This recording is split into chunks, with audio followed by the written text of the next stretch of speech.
Hey guys, and welcome back to Let's Talk, the podcast-ish series. Again, I still stand by the fact that it is mostly a therapy, but apparently a lot of you guys watch these, when you're playing games, which is, fair, honestly. Sometimes I'm like, here's just some random gameplay for the random weirdo who likes to watch and whatnot. Although I do that too. I always watch podcasts that are like visual element, because I have two monitors, so I watch one on the monitor. Anyways, ladies and gentlemen, something has taken place in my life that I am still very much processing. So, yeah, we're maybe by talking about it, it'll finally sink in to an extent. Also, this has been around forever, but I have a little Let It Die badge because they sent me like a t-shirt and a badge for using me in like that one video thing. Anyways, yeah. Well, let's start from a place that makes this make some sense. Okay, even though the title very much gives it away. Anyways, so, essentially, one of the things you guys have to know is, I'm a bit weird when it comes to things of fear. What I mean by that is, I talked about it in the past, but I can do like a backflip on ground, and fully not well, like I could crack my head into the ground, but for whatever reason, a physical leap in such a way is not terrifying to me. I'm also not afraid of the dark, nothing like that. I find the dark and rain very soothing. Anyways, point being is fear is an interesting thing, because then there's other things, like what do you call it? The one I had when one was really bad was fear of talking to people, or not even talking to people. That's not even the right way of categorizing that fear. I actually love talking to people. That's not what it is at all. I think the best way to encapsulate my deepest fear, was, especially when I was in high school, is fear of being noticed. I don't want to get into this in this video. This is not what we're supposed to be talking about. But that is like the genre of fear that kind of seeds within me. Is everything mental and perception based, which is weird because it's not that I care what other people think. It's just that I don't want the hassle of interacting with people, which is weird because again, I love people. I love talking to you guys and etc. So it's just a weird, messed up brain that I got. Or like I love interacting with people, but I'm also drained by people really easily. I'm also susceptible to negativity within people a lot because I try to be positive, and negative people get pulled to that because you're always giving them compliments and you're always the butt end of the joke. So that you build them up as they tear you down. It's a destructive thing. Well, this is what happens with Let's Talks. We start going somewhere, we touch on something, and then we fall into that touching of something. Oh boy, howdy. Okay, so fear is the general thing here. So one of the things, and I talked about this in a video that I'm not sure if you guys have seen yet. Probably not. But I really enjoy Jordan Peterson's perception of what fear is, and his kind of, he coined the term, in my opinion, of this metaphor of fear, but he equates fear to being the ancient story of a knight versus a dragon, and the idea is that fear is the dragon. So say you're going through your life and you encounter something that starts to trigger fear. Maybe that's rejection from a person you liked. Maybe you're the person that asks a girl out for the 50th time, or not the same girl, but many, and gets rejected, and this starts building up this fear, insecurity within yourself. This problem, I wouldn't even say it's fear so much as it's a problem. Well, you can either address the problem in your mind, understand it, and realize, okay, this is why this is happening. This is not society's fault, but instead just the happen chance of the world, right? Or you can not address it. You can feel those emotions, but never even look at it. You can feel that fear of something and just say, well, then I just don't need to go near it. All right, I guess I'll just stay away, because why even bother, right? And Jordan Peterson's thing is that, well, if you were to address the problem in the moment, the dragon isn't a dragon yet. It's just an egg. It's an egg that can easily, or more easily, be taken down. But if you don't take it down and you let it fester and grow over the years, well, congratulations, now you have a fucking dragon to try to go slay. This monolithic fear that makes you tremble to the very core of who you are just by thinking about it. And for me, I have many things that fall under this category, which I'm doing my best to tear them down, even if they may be giant dragons, you know. But one of these fears was most definitely a fear of driving. And there's multi-layers to this.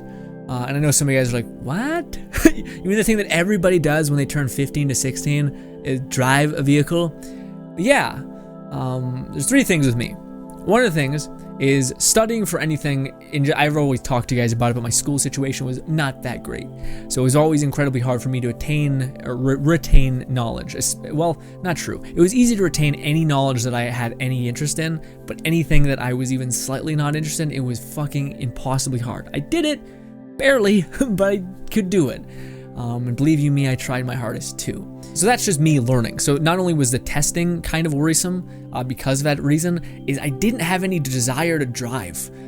For whatever reason, I did not get bitten by that bug that like 90% of the male population gets bitten by, which is the loving cars, loving speed. When you feel the engine rumble, you feel that power and it lights something up in your brain. I get that way when I box, but not when I get from like a vehicle. I have no connection to it. It's just not, it doesn't connect with me, which I know a lot of people it does. So this is like a double bad, where I'm not interested in cars and I'm bad at testing. For whatever reason, I'm pretty good about not putting things off, but for this I did. I put it off because I'd open up the driver's or the learner's book, and I look at it. By the way, I'm 22. I sometimes say I'm 23. No, I'm 22. I'm 22. Just to give you guys that basis of information. So back when I was in high school, I opened the book and I was like, okay. And I started reading, and the way they write it too is just like the most confusing way to write something as well when you're reading your learner's book, at least to me. And long story short, I just felt like I opened the book, I got through 2 pages, and I just felt like shit, man. I keep wandering off because, again, I talked to you guys about it too, but when I'm reading, that's why it's so hard for me to read, is because words kind of blend together and I lose my place instantly. And when you're bored and not like interested in what you're reading, that's even hyper intensified. Needless to say, it didn't really happen. I kept, trying my best, picking away at one thing at a time, but also the way my brain works is I intake information pretty quickly when I enjoy it, but I lose it incredibly quickly as well. Like, I don't remember 90% of things I learned in high school. That was the weird thing that they found out when they did a test with me, is that I retain information fairly quickly when I need to, but I lose it fast.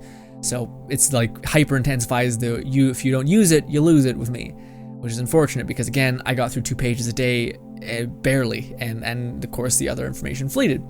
And this got much better when I got older. Like, my brain started to like work differently, but it went in high school when you're growing testosterone and puberty and all these things. I guess it rattled the fuck out of my brain. Point being is I've always had this latent fear of driving, and it's taken me forever to take my learner's test.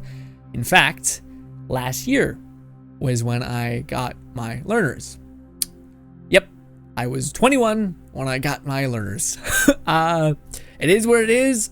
I know some of you guys might be like, but dude, what about the freedom? Like, what do you want to do when you want to go somewhere? Well, I'm just not a person that wants to go, like, in general, I guess. I don't want to, I don't need to go eat at a restaurant every other day. I don't know. I'm just a weirdo, I guess. Recently, these last couple years, I've been like, okay, say if I did want to go to the movies and I didn't want to pester anyone to drive me, which I don't like pestering people, especially when it's that. I don't want people to just think they're just some sort of glorified ride, Anyways, yeah. So over the years, it started to eat away at me that I was like, oh, I'm kind of trapped without this. Like I don't. It'd be one thing if you had like a really good buddy who'd love to drive and you would just pay for gas and take him on whatever adventure you wanted to go on. I don't got that. So I'm like, okay, I'm very much at a disadvantage not being able to go anywhere. And it'd be nice to be like, you know what? There's a movie in the theater I want to watch. Let's go do that right now. Bang. Instead of having to reconsider a bunch of shit. Also, the way I can get to my job because it's really close. So last year, I finally spent like a month just reading the book because I was just tired of. I hated that feeling of feeling so limited. You know what I mean? Because again, it's like if you wanted to go anywhere, you'd have to ask someone, and they have the ability to be like, nope. And then what? Then you're just screwed. Also, what if there's a job that's farther away that I have to get to that's better, and then you're extra fucked, And especially because I don't live in the city to where I could go to a bus or anything like that. So last year, again, as I was older, I found it way easier to intake information, and as I was telling you guys in previous Let's Talks, it's way easier to do things that I otherwise don't want to do. It's weird when you get older, I find. Oh, but then the other thing that was a big hindrance when it comes to learning, the other key component of the three that made it hard for me to, or the fear to even happen when it comes to driving, is I do not like the prospect of controlling this metal Goliath that can harm people. And I know it's weird because I can hold a knife and I think I'm fine. Like I'm not terrified of that. I wouldn't be afraid of holding a gun either. It's weird. It's just with a car, I feel like it's so much power. And it's such a tremendous amount of power that no one recognizes as such. Like, you are piloting something that can cause incredible harm, but also, I also have a flinch like crazy. I'm not making excuses. This is my brain, but it's not excuses. This is genuine things that I have within me. This one, at least, which is I have a giant flinch. So even when I'm driving the passenger side, I'm like when I see a car turn, and I get it I get it now because you know the rules and you know that he's not going to just fucking beeline it into your lane. But even still, I was like, oh shit, and I still have it in my brain, and I have to do everything while I'm learning to drive to not do that. Anyways, this is supposed to be redemption.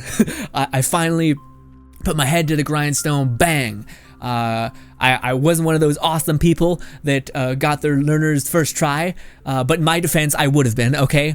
There was one question on my learners last year, and I think I've talked about this, but it was a question of how many feet, or how many, like, I think it was centimeters or something, to the curb are you allowed to, or should you be parked in? Or it was meters, it was something like that. But anyways, they give you a bunch of options. So of course I was just like, okay, there's this one option that says like 60 centimeters or something, and then another option that says, I don't know, something other amount of meters. At the time, I never learned measurement. I know that's stupid. I probably should have. But I said to the lady, because that's never the way I remember the distance you're supposed to park from the curb. I thought it was a foot. You're supposed to give a foot worth of room. And of course, if I knew how much centimeters were in a foot, I would know that too. But anyways, I didn't.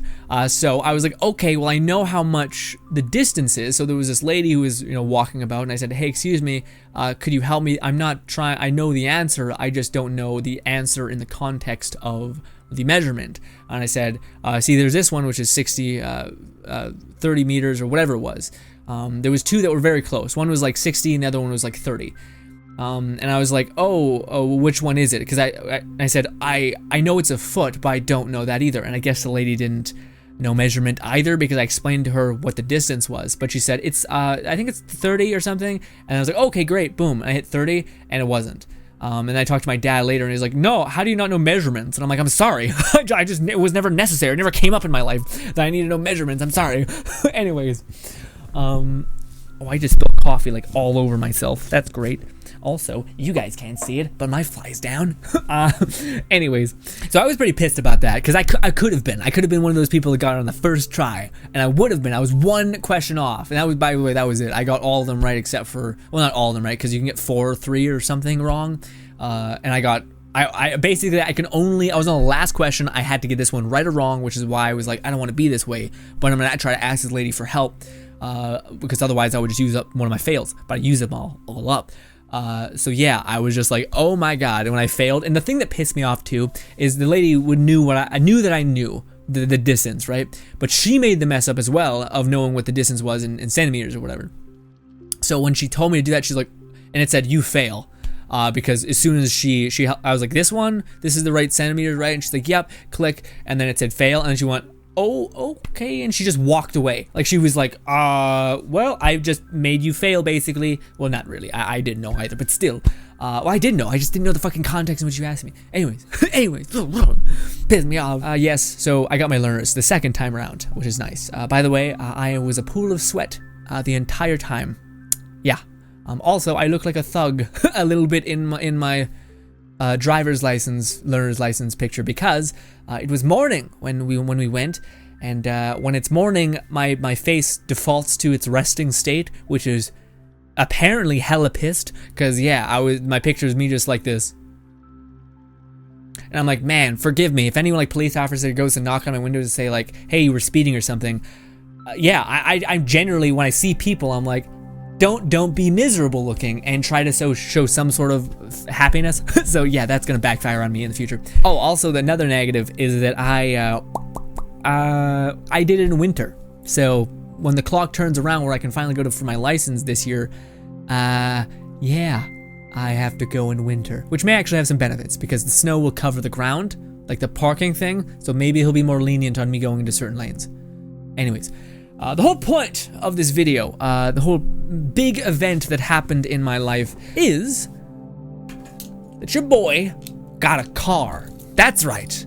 Well, not a car, my dream vehicle, let's say that, my dream vehicle. Now, I got it, and it still hasn't really set in that I got it, because, and some of you guys may be like, what are you doing, Grin? You're one of those people that bought a vehicle before you even have your license to drive it? Are you insane? Well, here's the thing. As I've explained, I'm not a car person. Don't really get the whole muscle car thing, but right around the time when people were saying, hey, you should get your license, why aren't you reading the book? And I'm like, I am, it's just not sticking, and I'm sorry. Also, it's kind of scary, the whole driving thing. You're like, so many things going on and having to manage everything, and Anyways, if you're out there and you're like, same as me, just put your head down to the grindstone and do it, please. Because again, you don't want this to become this fucking monolith in your head like it has for me, which it's hard to fucking push through your anxiety to face this thing. Anyways, at least for me. We'll get into that towards the end. But, yeah, when right around the time people were telling me that, like, you should get on this, and I was saying I'm trying. They were saying, well, what kind of vehicle would you drive if you ever drove? And I would always respond with, I don't care. Like it didn't matter to me. Like I don't. That's not the thing. And then of course people started to click why this wasn't a priority for me. It's because I'm not one of those people that's like, I gotta drive, I gotta fucking own my vehicle, and it's just not me. I thought about it one night as I think I was going to sleep, and it clicked in my head to where I was like, the only vehicle that I have any attachment to is my dad's old vehicle. So I don't know why, but it's a memory that sticks with me for a long time. And it's the only vehicle I have at all associated with a vehicle that I like. But my dad, every now and again, we had a pretty strict, we had a strict certain scenario kind of strict parents. So for instance, when we were in the car, you're not able to roll down your window at all. Don't get the car dirty. Don't like eat in the car, things like that. Like that was a kind of strict level when it came to the vehicles that we used. So when my dad got this Jeep, he picked me up. I think he picked me up like twice. It wasn't that often, with the hood off. And it was an old classic Jeep where you could take the hood off, and I think all of them are like that. But anyways, yeah, I just remember him picking me up from school and it being the coolest thing ever. Again, from the perspective of never being able to roll down the window really, and just driving, like the lights hitting you, the wind, the sound of everything flying by you that was the only thing where I was like, this is just amazing and beautiful.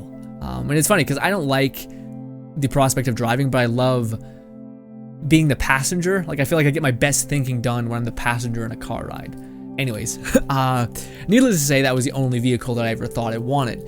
Again, if you're like me, who has like no desire for any vehicle, like I tell my parents this to kind of give them some perspective of how I feel. Is if I was given the option between a supercar like a Lamborghini or anything like that, or my Jeep, I would pick the Lamborghini and then just buy the Jeep that I want.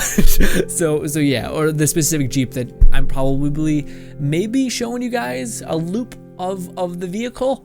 Yeah, maybe. I don't know. We'll see what happens.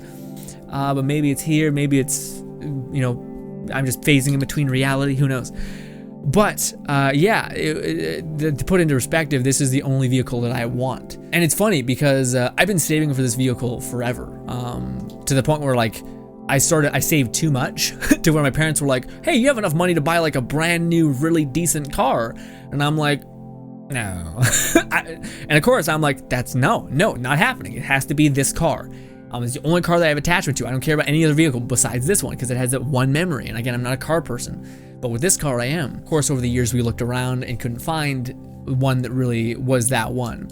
And then lo and behold, right around this moment where, by the way, even though I had my learners for a while there, Since I got it in winter, I didn't want to start driving in the winter as my benchmark. So we waited till summer to slowly start driving. And again, I can't tell you guys how hard it is for me to even get over the anxiety that I feel.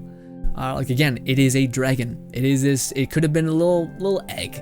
And instead I made it this fucking thing. And I regret it so much. Then again, it's a reminder to whenever there is a fear to address it as soon as possible in order to understand it as soon as possible. Because again, this thing, and I know some of you guys are like, dude, driving is the simplest thing ever. I do it like ease of mind. Great. You didn't make it a monster. I did, unfortunately for me. But I'm happy to say that over the last couple weeks at least, luckily timing of it all, driving's become a lot more smooth and a lot more like less terrifying.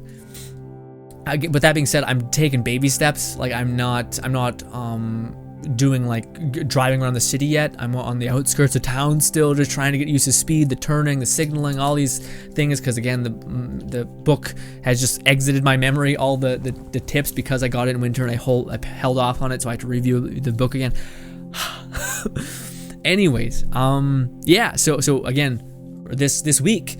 We were looking online and my mom came downstairs and was like, hey, we found the thing. Not only is it insane that it has like the lowest miles, because again, the vehicle that I want is an old ass Jeep. So to find one with low miles on it is insane. So again, my mom was like, hey, this is it. Do you like it? And it was black and I love that. Sometimes you gotta I didn't want to make, well, I don't know, because I wanted the thing so much. And again, I did have the perspective of this being my vehicle. Like I'm not the person that wants later, like, I don't know, say what, I don't know, I win the lottery next fucking year or whatever. I was able to have the power to buy any vehicle I wanted. I would only buy this one, right? But I was still in the back of my head, kind of understanding and ready to be like, okay, I may have to take some losses with this vehicle because it's older and all these things. But then again, I also had the prospect of this being my singular vehicle. So I was fine with maybe later down the line, whenever I get some more money, to maybe, give it something that looks nicer, a paint job or whatever. Because again, I don't plan on getting another one. But man, I can't tell you enough how, and it's funny because my dad has this belief, and I think it's kind of interesting, but it's the belief that when you want something and it's the only thing you want, and it's not the belief of like, if you want, like, thinking is receiving. It's not that. It's the idea that you close all possible windows or doors so that's the only door that you can take. So you have to work however hard you need to work to get that door. My dad basically believes there's some sort of power and weirdness to the universe of when you only want one thing and nothing else matters. And to me, that was how I felt about the car. You could offer me every kind of thing, well, within reason. If you offered me like a sports car or whatever, and I somehow could get it through like a contest, I would just sell the sports car and buy the thing and have money left. Anyways, it's stupid logistics in my brain. But yeah, man, the weird happen chance of the universe. It's black. I like the look of it. The inside's pretty good. It's kind of got that old feeling to it though, which I'm fine with. I don't know, man. It's got a crack on, like, there's some ding, like it's got a crack on the windshield in the front of the front windshield and shit like that. It got some rust on the hinges, but we're gonna fix that. Anyways, one thing that I will say, that's like, just to say it, in getting a car, I have a new understanding of how much work it is to clean it. Like, with that being said, I think my parents are also a bit insane, because they're like the level of what I'm basing your car being clean off of, and holy shit, is my car like, but then again, my parents are always really anal about like car being clean and like treating the car with incredible respect. So yeah, I was cleaning the whole thing. I vacuumed the seats because the person didn't have mats, so that the carpet was like stained dirt. So I had to go in there with like a micro steam cleaner and try to get it all out, scrub the shit out of it. I was beaten. I was so tired, man. On top of that, having to work and exercise in that same day where you're trying to scrub the shit out of your car and make it smell nice and clean it and make sure it's yours and make sure because you bought this vehicle, the person could have been having all manner of nasty in that car, so to make sure it's clean so that you're not getting any of that is important to me. So I did that. Anywho, so good. So yeah, it all worked out. Again, that was the whole thing. I was so worried because it almost seemed too perfect, like getting this in the pretty good state that I wanted it in. Because again, low miles is perfect, because if I got one that had really high miles but had a lot of bells and whistles, it wouldn't have mattered because I would rather add the bells and whistles but have the good base to go off of, you know? The only thing, and it's a pretty big bad thing, well, there's two. There's two bad things. One of the things that's pretty not great about it, and I probably got to get this fixed, but it's the prospect of not having AC. I have heating, but no AC. And as you guys know me, I run hot all the time. So yeah. Also, the summers in Canada are hot. Also, it's a black car, so it just pulls the sunlight in like you would not believe and heats up like crazy. But maybe when you're driving with the window down, it cools you off, even though that freaks me out because I'm learning to drive and hearing like shit move outside and like block my hearing is not good. I need all my senses to just try to conquer this fear. Oh, also the other thing is that it has a smaller engine, so when it goes up hills, it may chug a little. But again, in the future, maybe when I'm like 30, I'll be like, you know, time to get a fucking engine. I built up enough money to do that, or whatever happens, you know? But this has helped me with the idea of like making sure I'm going to put the time in to drive, because now I'm going to be driving the vehicle that I will be taking my driver's test with. Oh my god, it might be in the winter. Jeez Louise, that's gonna be a whole thing. But yeah, man, yeah, it's a whole thing. I can't explain it besides it was incredibly surprising the way things fell into place. And I still have that fear, but it's gotten better. Like, if there's any testament to fear, to chip away at it. Like anything is better than nothing, and I truly believe that testament. And I made a video a while back saying it was like let's talk about seeing my older self. And the progression of exercising to a certain extent. And it's like a tiny, insignificant thing today matters. And it's funny because talking about Jordan Peterson, he has that whole thing where it's you either live in a world where nothing matters, in which it's basically hell, or you live in a world where everything matters. And that lesson, that rule for life, so to speak, is that one I think rings true more than any other one. Is things matter. Everything matters. You know, some people when they do a video, an update or something, they're like, "Hey, I got a vehicle. Want to see it? Ah, there it is. Bye." Me, I'm like, "Listen, let me go into my subconscious, explain how I'm feeling." Explain that I'm excited, but also terrified. Also, this is how I processed fear. This is why I'm 22 and finally, not even like barely getting to being able to drive. Again, it's just the shitty prospect of building up fear in your mind and not addressing fear as well. Yeah, I'm not sure if I have anything else to say besides my vehicle's there. I don't think I'll put any commentary over it because that camera or that audio for my Canon camera is pretty shit on the average. This is the only thing that makes it sound, or the audio sound semi-okay. But, ladies and gentlemen, I got my dream car. Yeah, maybe that's what I'll put as the title. Again, I still have to conquer the fear of driving, but this is the car that I want to keep forever. Hopefully, you know, nothing terrible happens, and life can always throw you a hell of a curveball, and maybe I'll crash this own bitch, and I hope I don't. And yeah, hopefully in the future I can make a Let's Talk saying I got my license and I can drive. Hell, even if I don't get my license, just the prospect of driving without any anxiety would be pretty cool to me. I'm getting close. I'm getting closer. I just gotta make a point to like do it more, because I only do it like once every week, and I gotta ratchet it up. Especially if I want to try to go for my learners as soon as my drivers, actual drivers, as soon as I can. Anyways, thank you for hearing me out, as well as hopefully you take the lesson from me that I had to learn, which is don't let fear become this monolithic dragon. Try to deal with it when it is in its egg state, so that it's less terrifying. Anyways, thank you so much for your time. Hopefully you guys enjoy the rest of your day. I can't wait to make a follow-up video on this when we're actually driving and or have a license. Anyways, thank you so much for your time again, and goodbye.